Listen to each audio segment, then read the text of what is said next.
আপুনি জানে নেকি খাদ্য খোৱাৰ সময়ত পানী খোৱাৰ ফলত কোনটো ৰোগ হয়?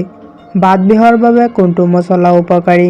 প্লাষ্টিকৰ পাত্ৰত খাদ্য খোৱাৰ ফলত কি প্ৰধান ৰোগ হ'ব পাৰে? এনেকুৱা ধৰণৰ আৰু কিছুমান নজনা প্ৰশ্নসমূহৰ উত্তৰ জানিবলৈ ভিডিঅ'টোৰ শেষলৈকে থাকিব বুলি আশা ৰাখি ভিডিঅ'টো আৰম্ভ কৰিছোঁ।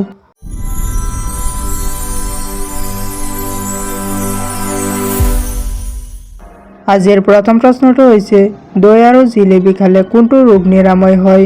অপশ্যন এ ৰক্তচাপ, option B diabetes, option C জ্বৰ, অপশ্যন ডি থাইৰয়ড।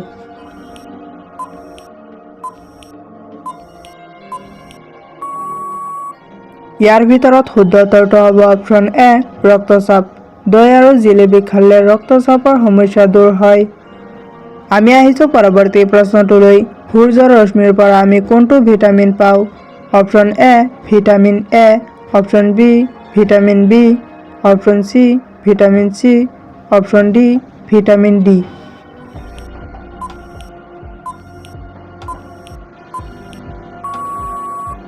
ইয়াৰ ভিতৰত শুদ্ধ উত্তৰটো হ'ব option D vitamin D.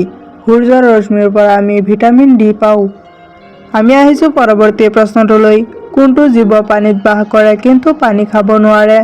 Option A মাছ, অপশ্যন বি ভেকুলী, অপশ্যন চি কচ্ছপ, অপশ্যন ডি সাপ।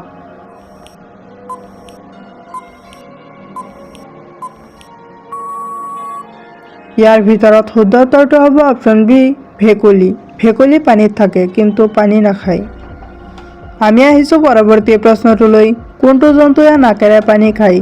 অপশ্যন এ উট, অপশ্যন বি গৰু, অপশ্যন চি মহ, অপশ্যন ডি হাতী।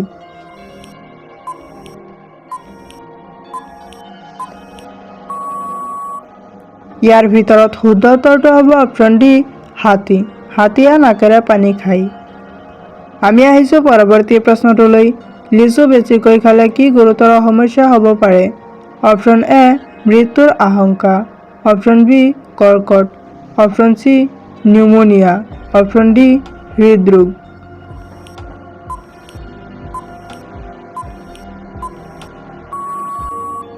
ইয়াৰ ভিতৰত শুদ্ধ উত্তৰটো হ'ব অপশ্যন এ মৃত্যুৰ আশংকা।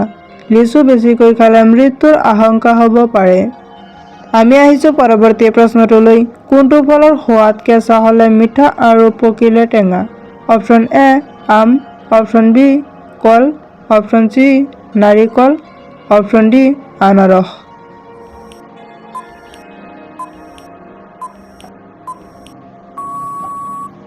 ইয়াৰ ভিতৰত শুদ্ধ উত্তৰটো হ'ব অপশ্যন ডি আনাৰস।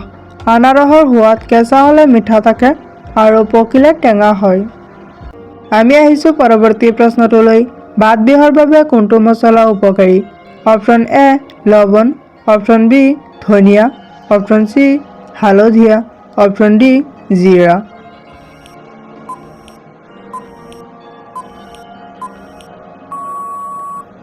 ইয়াৰ ভিতৰত শুদ্ধ উত্তৰটো হ'ব অপশ্যন চি হালধীয়া। হালধীয়া মছলাটো বাতবিহৰ বাবে উপকাৰী।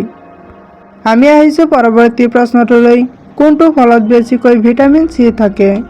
অপশ্যন এ আম, option B apple, option C কমলা, অপশ্যন ডি কল।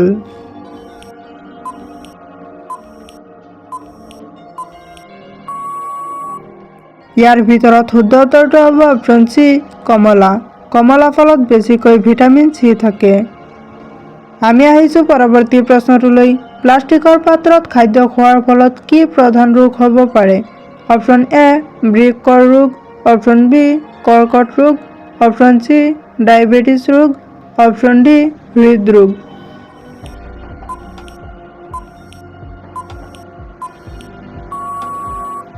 ইয়াৰ ভিতৰত শুদ্ধ উত্তৰটো হ'ব অপশ্যন বি কৰ্কট ৰোগ। প্লাষ্টিকৰ পাত্ৰত খাদ্য খোৱাৰ ফলত কৰ্কট ৰোগ হ'ব পাৰে। আমি আহিছোঁ পৰৱৰ্তী প্ৰশ্নটোলৈ। কোনটো ফল খালী পেটত খালে পেটত বিষক্ৰিয়া হয়? অপশ্যন এ লিচু, option B apple, option C কমলা, অপশ্যন ডি আমলখি।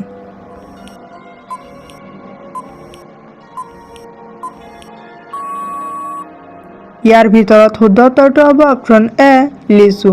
লিচু খালী পেটত খালে পেটত বিষক্ৰিয়া হয়। আমি আহিছোঁ পৰৱৰ্তী প্ৰশ্নটোলৈ। কোনটো ফলে কম বয়সতে চুলি পকা সমস্যাৰ পৰা মুক্তি পাবলৈ সহায় কৰে? অপশ্যন এ আনাৰস, option B apple, option C কমলা, অপশ্যন ডি আমলখি।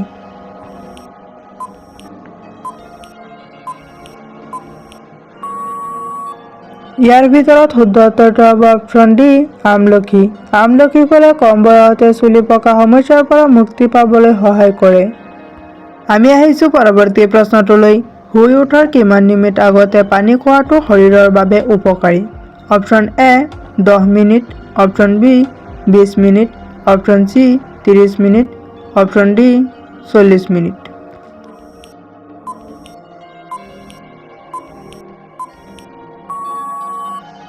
ইয়াৰ ভিতৰত শুদ্ধ উত্তৰটো হ'ব অপশ্যন চি 30 মিনিট।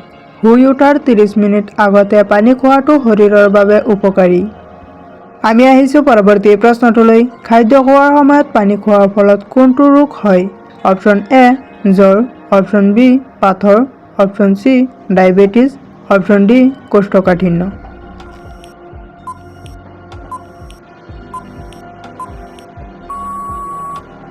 ইয়াৰ ভিতৰত শুদ্ধ উত্তৰটো হ'ব অপশ্যন ডি কোষ্ঠকাঠিন্য। খাদ্য খোৱাৰ সময়ত পানী খোৱাৰ ফলত কোষ্ঠকাঠিন্য ৰোগ হয়। আমি আহিছোঁ পৰৱৰ্তী প্ৰশ্নটোলৈ। কেঁচা আম খালে শৰীৰৰ কোনবোৰ ৰোগ নিৰাময় হয়? অপশ্যন এ কোষ্ঠকাঠিন্য, option B acidity, option C diabetes, option D কৰ্কট।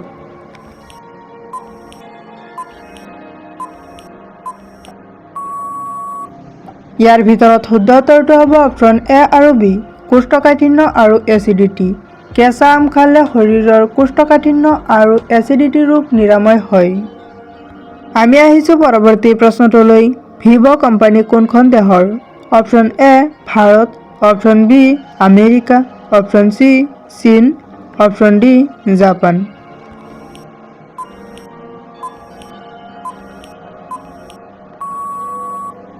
ইয়াৰ ভিতৰত শুদ্ধ উত্তৰটো হ'ব অপশ্যন চি চীন।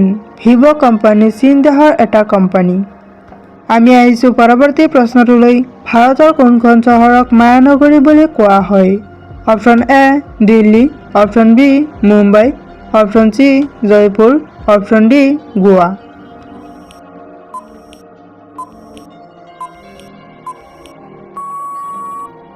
ইয়াৰ ভিতৰত শুদ্ধ উত্তৰটো হ'ব অপশ্যন বি মুম্বাই।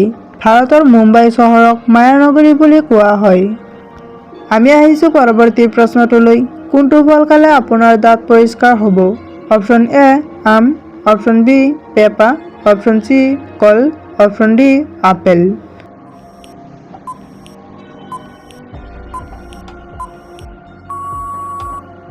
ইয়াৰ ভিতৰত শুদ্ধ উত্তৰটো হ'ব অপশ্যন বি আৰু ডি পেঁপা আৰু আপেল।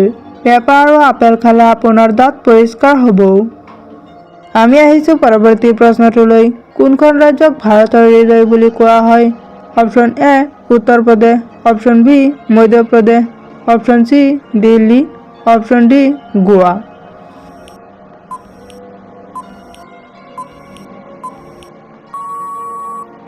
ইয়াৰ ভিতৰত শুদ্ধ উত্তৰটো হ'ব অপশ্যন বি মধ্যপ্ৰদেশ। মধ্যপ্ৰদেশ নামৰ ৰাজ্যক ভাৰতৰ হৃদয় বুলি কোৱা হয়। আমি আহিছোঁ পৰৱৰ্তী প্ৰশ্নটোলৈ। ভাৰতৰ সৰ্ববৃহৎ চিৰিয়াখানা ক'ত অৱস্থিত? অপশ্যন এ কানপুৰত, অপশ্যন বি বেংগালুৰুত, অপশ্যন চি নতুন দিল্লীত, অপশ্যন ডি কলকাতাত।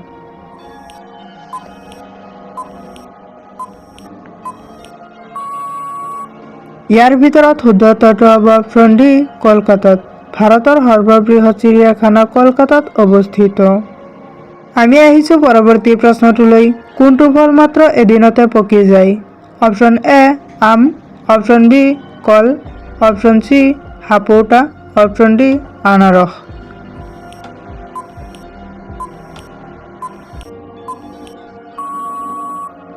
ইয়াৰ ভিতৰত শুদ্ধ উত্তৰটো হ'ব অপশ্যন চি সাপোটা।